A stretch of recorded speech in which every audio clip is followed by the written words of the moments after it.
and all of the medics and the cops left, and I was there with the parents, and no one told me that they didn't tell the parents that the kid had. Now, if our cops and our deputies could learn that nuance, I think a whole lot less of them would be in IAs.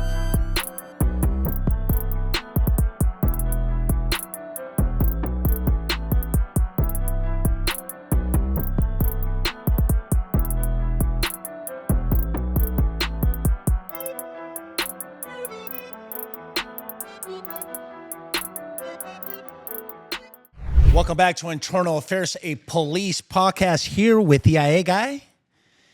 And we already have established that all guests are special, but today we have Chris Hsiung, which, by the way, and I truly 100% apologize to the chief that I mispronounced it. I believe maybe the H is silent. We'll have a little discussion about that.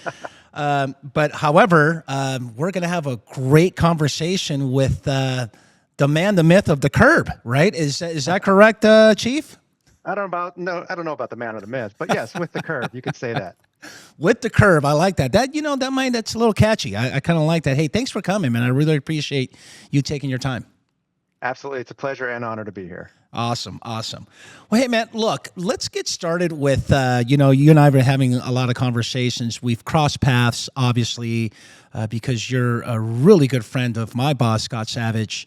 You guys have known each other way back ever since you guys were young officers, which let's turn the clock back to, I got to ask you this, Academy in 1995. First and foremost, did anyone walk into your Academy class and say, hi, man, I'm from Internal Affairs. This is what we do. Or what impression did you get of Internal Affairs when you were a young officer and you had your FTO? I don't know, man. Talk to me, Chris. If they did, I don't remember the person coming in. Right. And in the first couple of years, I was always on midnights or swings on the weekends, and so the IA sergeant wasn't even in the building when I was there, right? So, I kept my nose clean, and you hear of other people getting IAs and stuff, but I really did not have any other guidance other than you lie, you die, right? And so, yes, yeah.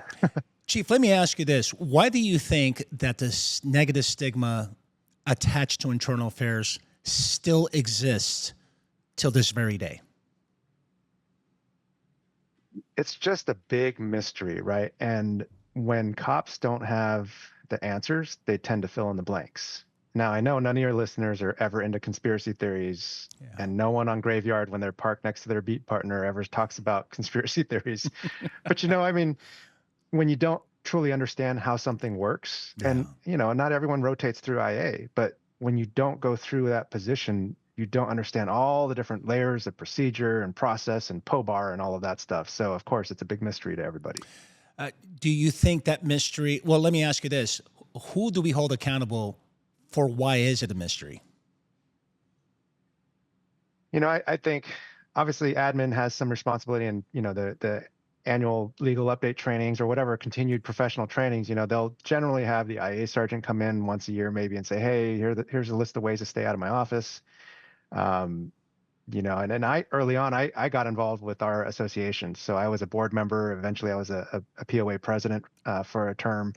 So I got what I learned through PORAC, right? And learning how to do that stuff. So that, to me, was actually one of the most helpful things as I ascended the ranks to understand both sides of the equation. Right. So now that you have revealed that you were president of the POA, you must have pissed a lot of people off.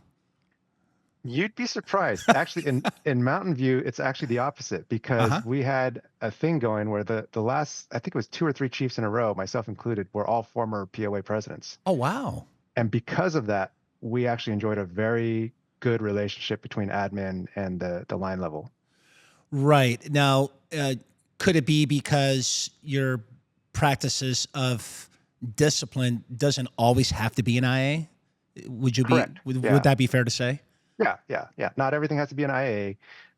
And when it was actually, so I'll share what we did was when we had an IA, we actually had a board of inquiry at the end to look at the finished product and come out with findings. There were 5 positions on that board, and one of them we gave to the POA.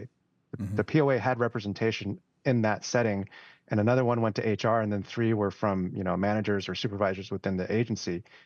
And more often than not, the POA rep would actually vote in favor of a finding of, so occasionally we would have a rep that would just be like, no, no, no on everything. And then you Right. kind of lose credibility if that's the case too. Yeah.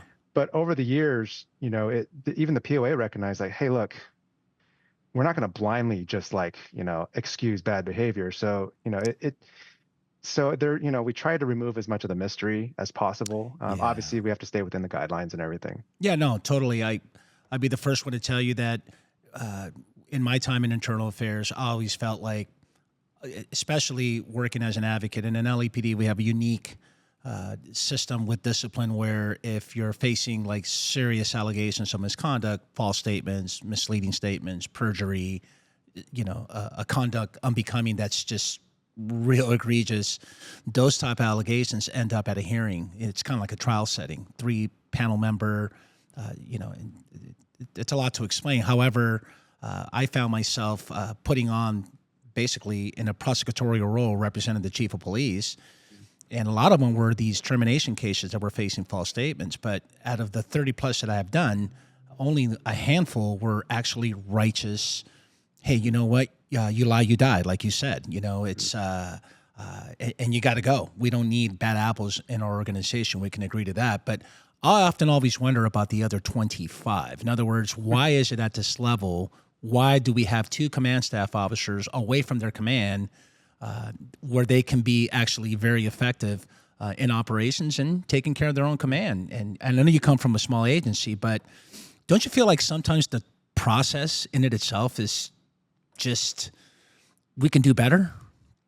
Oh yeah, it's tortuous. I know no one would ever like admit that the process of waiting isn't in and of itself discipline, Yeah. but it's torture. Like, I mean, and I've been served a letter, and the second that letter hits your box and you see it's from IA, your heart stops at that point, and our brains go crazy. Right? Yeah. From that The point world, forward, you're distracted. yeah, the world ends.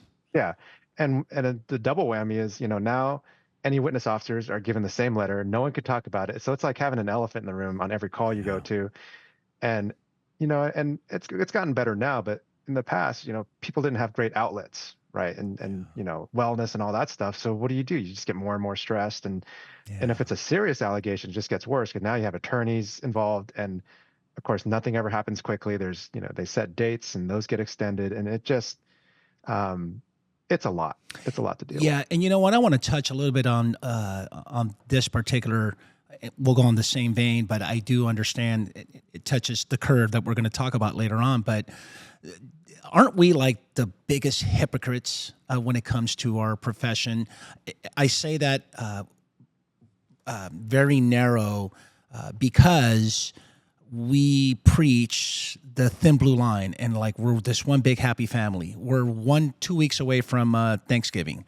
I'm sure when you were in Mountain View, you walk in and you do the potluck and, everybody's happy. Hey, I'll take your shift, whatever, you're there for your rank and file. Right. And Christmas, you wear the Santa hat and everybody's one big happy family. But guess what? Hey, Chris, you got an IA. So now I can't talk to you. Whoa, I can't associate with you because apparently they're alleging that you did something bad. Right. And that's what I mean by hypocrisy. What do you think? Yeah, and it gets even worse if you get put on, AL and you're not even in the building. You give up your ID card and you're. I mean, it's like talk about torturing someone. And that's why we as a profession have to do a better job of just caring for each other. You can still talk to each other and look out for each other and check in. And that's what I hear most often is the officers. They'll always name 1 or 2 people like, oh, but so-and-so checked in on me. It was a lifeline. Like you'll hear that kind of phrasing, especially for these officers that are out for like a year or so, right? It's just life goes on. And this, I mean, when I left Mountain View, you'd like to think that the machine has to stop because they can't live without you. But guess what? They did. It just keeps on going. Right. And so if an officer's out on the beach and the life keeps going, the new stories are told and new experiences, and you're not there to share from it. It's quite isolating and hard. Yeah, definitely. Hey, let's take a trip down memory lane. We kind of did a little bit. You came on in 1995. You did 28 years. You spent the majority of your career in Mountain View. I believe Mountain View's a pretty small agency, about what, 100 maybe, if Yeah, I was so? 96, I think, when I left Okay. for Sworn. And then from there, I did know you finished your career off at San Mateo County Sheriff's Office. I wanted to ask you, was there a big difference, and this is just from an IA lens, from a small agency to a medium-sized agency, the way the process is? Did you see the difference? There were definite differences. Obviously, scale is one of them. At Mountain View, it was one sergeant. In the sheriff's office, it was a whole unit, right? Okay. That went through. And so, the biggest difference for me as its chief and then an undersheriff was the amount of Skellies that we would see. Like at the Mountain View, I think in my tenure, maybe 3 or 4. Right. In Mountain View, they're just rolling, and I'm sorry, in the sheriff's office, we just had a whole bunch more, right? Okay. And I think that you get the bigger, larger agency because it's just going to happen. It's just the numbers, and you know, sheriff's office uses a certain software to kind of keep track of everything, and so it's organized in that sense. Whereas Mountain View, it's you kind of know everyone kind of knows what's going on, Right. because it's such a small or medium-sized agency. Right. And in terms of internal affairs, before I forget, let me ask you this. If you're in a room full of sergeants and they're getting ready to begin their internal affairs tour as an investigating officer, what's the one thing you want them to know about their job? Don't forget about the humanity of the subject officers, right? These are real people, and innocent until proven guilty, right? And that it's not that you put your judgment on the shelf. It's just that you really have to portray even extra empathy, Mm-hmm. right? And show you care. Like, um, you know, there's boundaries to everything. It's not like you go in there and you can't say anything like, "Oh, you're going to be fine. Just don't worry about it." Like, you can't do that. Correct. But before you go on the record, you can certainly go, "Hey, I know this is really hard for you. Just from my personal experience, having been, everyone's gotten IA, right? So, Right. I would often share just from personal experience. I know this waiting game is really frustrating. Please be sure you reach out to some, peer support or whatever. And if you need it, the department's got resource. I would do that a lot because Right. try to demystify as much as possible. I kind of think of it like the bedside manner of a good doctor, right? Uh-huh. I mean, the doctor knows all the stuff. They could go in there and do their procedure on you and you're scared to death because you don't know Yeah. what's going on. Correct. Or a good doctor would be like, okay, and let me explain to you. And in fact, this just happened. My kid just had a MRI for his back, right? Uh-huh. And the orthopedic surgeon did such a great job explaining what he saw in the MRI. Yeah. My wife and I, when we walked out, the first thing we looked at each other like, I wonder how many times he has to give that speech. Yeah. It was a really minor thing, but it made us feel so much better because it demystified everything, right? And Yes. it would be great if we could do that as IA investigators. I take it you're speaking from experience. We don't do it enough. I Right. take it. Yeah. Yeah. Let me ask you this other really important question, because you were the chief of police over at Mountain View, and you ended up as the undersheriff or assistant sheriff over at San Mateo. Did you, for whatever reason, a lot of my guests and a lot of the rank and file often always ask about the double standard. And what I mean by that is certainly, and again, I come from an agency of 9, at one point it was 10,200. And of course, you know how the rumor mill is, oh, wait a minute, that command staff officer, that captain, commander, deputy chief got into a DUI, nothing happened to him or her. But if that would have happened to me, then I would have ended up with a major suspension and probably would have caused me a promotion. What's your thoughts? I think the culture sets that. So let's dive deeper on that. So like at Mountain View, under a former chief that I served under, anytime that he would make promotions or anytime like as a command staff we'd meet and we'd have to talk about IA or something, he was really good about calling out biases. Okay. And so, we all have our biases. Yes. Right. If you came up the ranks with someone and you worked in a unit together, you have a bias. Yes.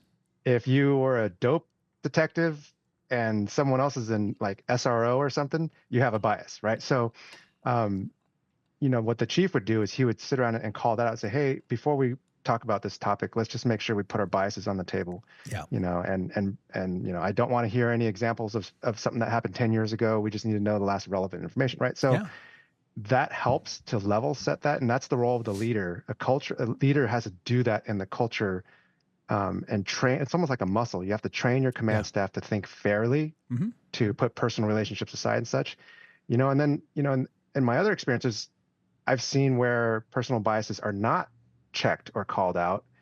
And I've seen, like, policy violating behaviors that I wanted to write someone up with, and was given every excuse not to. Yeah. But deep down, you just know in your heart, you're like, it's not right, man. Yeah. Not ethical, not right. And let's document this, because I'm not gonna put this one under the rug. Yeah. And unfortunately, that's, I suppose, why we have that negative stigma to this very day, because it happens. Mhm. Like you said, we are dealing with the human element.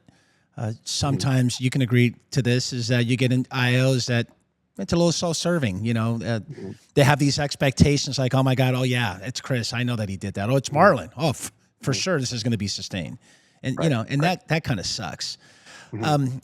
Talk to me about Skelly, officer. And for before we get into that, for all the people who are watching and listening, a Skelly is a process by which, when an officer is to be served with discipline, he or she, the accused employee, has to pretty much, number one, know, number two, get all the documents that were pertinent to making that decision. And we call it Skelly because he was a doctor. And to make the long story short, he showed up to work drunk and late all the time. And the state board, well, he was a state employee. They pretty much said, hey, man, you're out of here. They fired him. But he's like, well, wait a minute. You just fired me and you didn't give me anything or any documentation or tell me what the next step or what the process is. And so the California Supreme Court says, you know what, you're right. So they gave him his job back, but here's the kicker. 2 months later, they brought him back, they reinstated him, and yeah, they served him with everything, which is your Skelly, and then ended up terminating him. So talk to me about your experience as a Skelly officer. What was that like? No one prepares you for it. Like, Right. you get you get into the chief's job, and they're like, hey, by the way, you're the Skelly officer. And you're like, okay, where's the manual? There is no manual. But, you just try to be fair, and you try to do what, like I just mentioned before, is set your own biases. Like, if whatever name you see come up, especially if you're in a smaller, medium agency, Yeah. you're going to know the name. And if you spend any amount of time there, especially if you're an internal chief or leader, you're going to know the history on the person, right? So, to me, as I, would talk to my senior staff, I would share, like, here, mainly for succession planning and develop their development too, is say, Okay. this is really difficult because so and so has this history, but you have to, like, level set yourself as a leader and go, well, wait, I'm not going to hold that against him or her, Right. right? This got to be fair. It's got to be just what I see here. Um, but, as when I started to get more and more Skellies, it's hard because I guess the word I would use is conflicted. Okay. The theme that I would often hear, is, oh, so and so, they're going through, the attorneys generally kind of laying this out. Hmm. They're going through some tremendous life issues.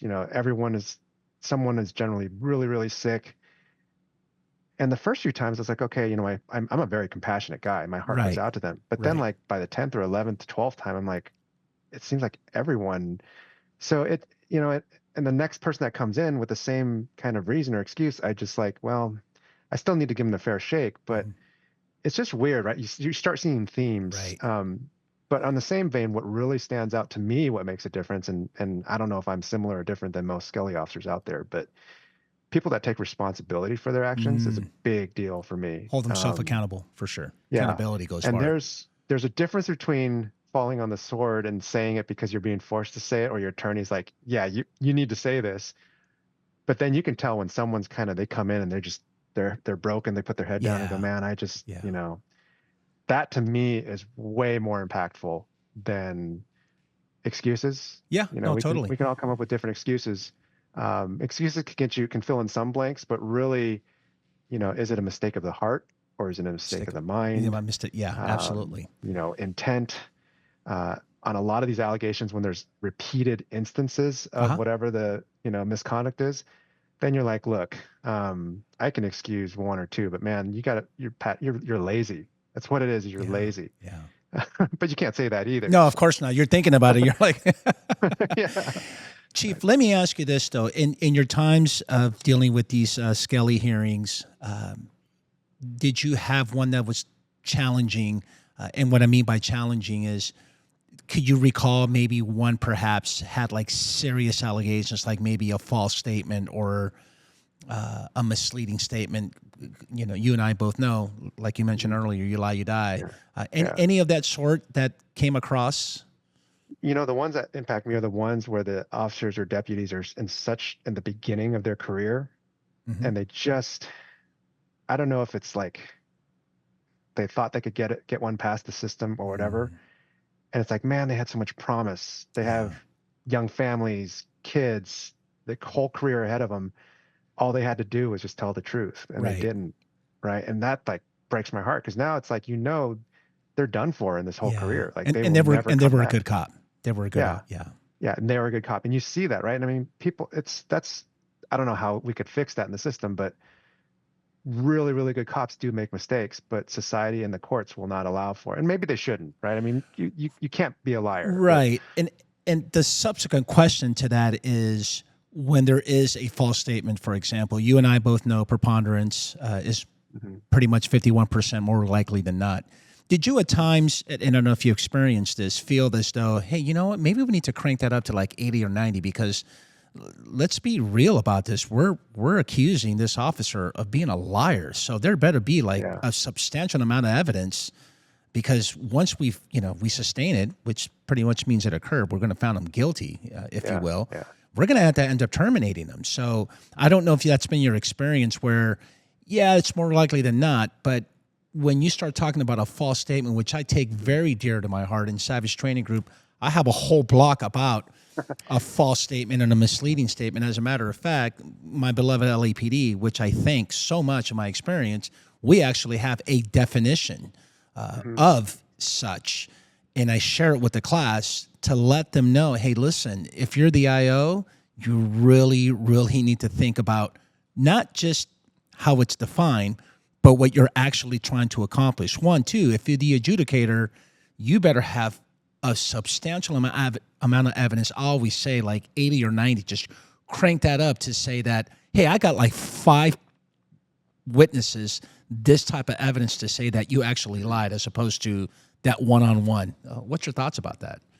100%. And here's the problem is, like, I wish you taught my IA class, but the stereotypical, not the bad mouth on post, but the stereotypical like post IA school you go to, Yeah. you're taught their version of the LDs of what has to be in there. Yeah. It's the technical aspects of the job, but it's not the soft skills of the job. Correct. Right? What we're missing is what I'm so glad to hear that you're focusing on that, is that's the stuff that saves people's careers, it saves their Yeah. sanities. Yeah, you're You messing. You're know? messing with their entire Yeah. life, man. You're talking divorce, Yeah. mortgage payment. I mean, you're talking their whole entire life. It's just going to be Mhm. turned upside down, and so you better own it. Now as an IO, you're presenting it, but again, it goes to what you were saying earlier. Be empathetic. Yeah. Leave your biases at the door. You got to try that as much as you can. Don't have any expectations. You can agree to this. You'll see a face sheet. It's what I call a face sheet, right? The intake. Uh-huh. And then by the time you start investigating, you're like, oh, what are you talking? Yeah. This has nothing to do with the summary of the intake, right? Right. Right. Exactly. Yeah. Yeah. And I mean, we know, like, did the person doing the intake, did they have 2 years on or 12? Yeah. You have very different. And more importantly, did the person ever do a rotation through IA? Because if you Exactly. did, you can rely on, okay, this is some pretty good stuff. I have a Correct. lot to go on. Yeah. If it's a brand new sergeant writing that up, you'd be foolish to just like take everything at face value. Yeah, no, totally. I appreciate that, man. Hey, before we move on to the Kurt, let me ask you this. Worst incident in your career? Being a detective in person crimes, doing a SIDS case, and all of the medics and the cops left, and I was there with the parents, and no one told me that they didn't tell the parents that the kid had died. So I was Wow. there, and then mom looks at me and just says, "Is my baby going to be okay?" And I was a brand new detective. I was not prepared for the emotions of it, and then having to go to the autopsy the next day of the kid. Wow. That stayed with me. And I'll tell you kind of this epilogue where, as Mhm. a chief, um, I rolled up on a scene of a 13-year-old who got run over by a truck. It was tragic. I look at the guys that are on scene. They all have kids that age. And then I hear mom come up, and when mom screamed at that scene, it took me all the way back to the SIDS case. It was Right. the same, and I could almost smell the scene. I could taste the scene, and I texted my wife. I'm like, it's not gonna. This is bad. Yeah. I'm gonna go need to talk to someone. Wow. Yeah. And for all the watchers and listeners, SIDS is the sudden infant death syndrome, which normally happens between birth and 6 months. Am I correct? Mhm. Yeah, yeah, yeah. But I think, and this is a takeaway for the leaders out there. Like, we do critical incident stress debriefings, and at least in Mountain View, I would go in for the first 10 minutes just to set the stage, and then I'd leave because it's important that they have a safe place. But Right. I told that story, the story I just told you. I told them. I said, hey guys, this happened to me, and when the mom showed up at the scene and screamed, it took me back, and I'm gonna need to go talk to someone because it brought out a lot of old things, right? Yeah. So, just kind of a takeaway, not to sidetrack your podcast, but No, no, no. You know what, Chief? Look, I started a year ago asking this one question, and I always, every single guest always reaches back to the most darkest moments in their career. And here's the deal: this happened a long time ago, and it's still vividly on your mind. Every Mhm, single guest. I've had a 35-year mhm, your career guest that reached mhm. back over 30 years ago and described it pretty much frame by frame. So I really Yep. appreciate that. And Mhm. and here's the deal. Even though it's an internal affairs police podcast, you know what? We want transparency, and here you have it. This is what we deal with. These are things that we go to bed with, and we have to live with that for the rest of our careers, which makes us human. And not many people understand that. Mhm. Mhm. Okay, the curve, man. Talk to me about that. You're the executive director. Yep. What's it all It's about? exciting. So about 3 years ago in the summer, actually it's four now, summer of 2020, when the world's on fire, and you know the communities seemed to had turned against most police departments in the whole country. Uh, Simon Sinek, a guy who is a heart for people, Hmm. right, and does a lot of work with military, and he did a lot of his research early on with police departments. He reached out to a couple kind of more forward-thinking chiefs and said, "We need to fix this," right? And I got connected to him through Jack Cawley. Jack Cawley's a chief out in Castle Rock, Colorado, Hmm. who Simon actually writes about in his third book, Infinite Game. Um, and you get a room full of chiefs on Zoom talking, and we're all kind of talking, and we figure out the same thing. It's like, you know what? Culture, one, the profession is broken. It's outdated. It Yeah. has not, like, it needs to revamp itself. And when I go and talk on this topic, if we're being honest, Hollywood and the whole cop TV persona has more of an impact on our profession than we do. We being Yes. leaders, like, we don't set the culture.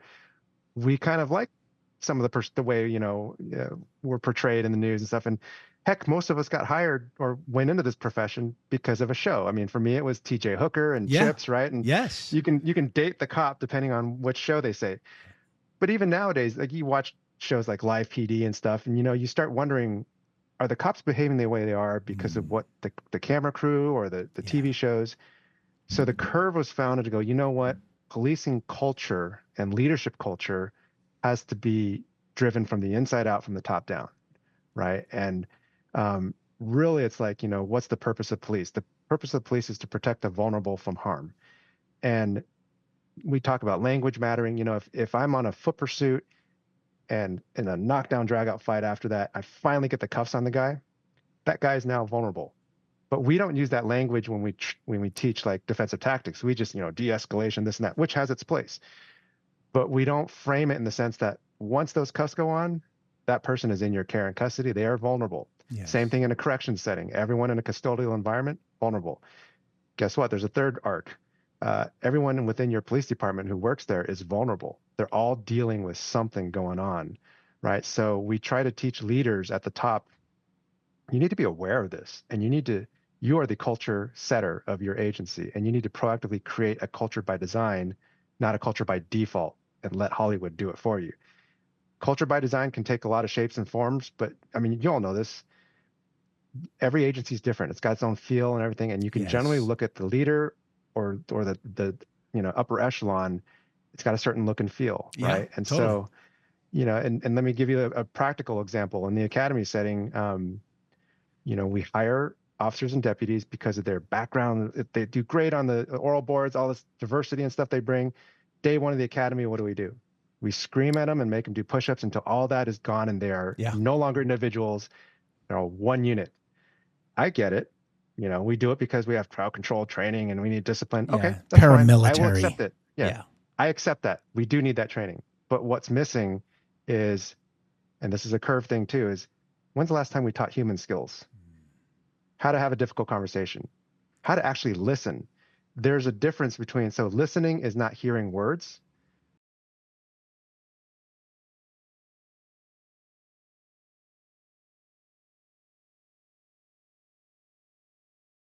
I'm going to tie that right into your show. Yeah. No. Right.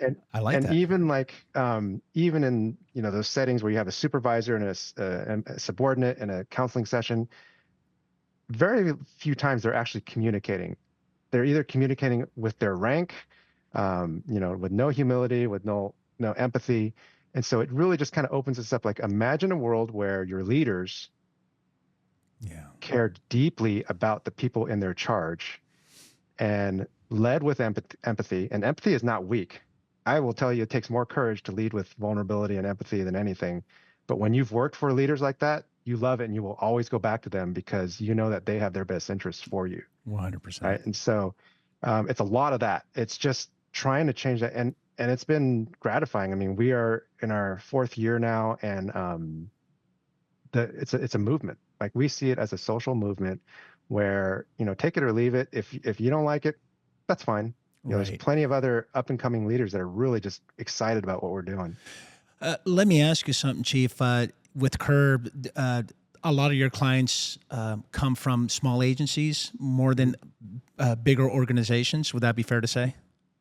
Yeah, I think so. But we've gotten interest from like New York, and the Canadians are super interested. Yes. We've gotten so much inquiry, and they're a national, well, not there's elements. They have less kind of like small agencies like we do, but I would have to tell you, a lot farther along on this route than we are as a whole. Yeah.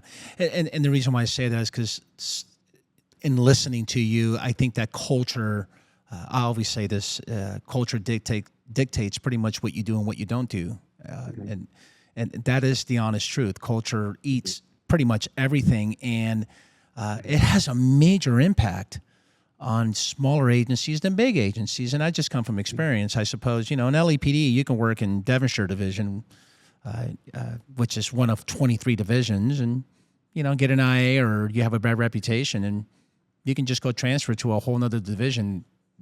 They won't even know who you are.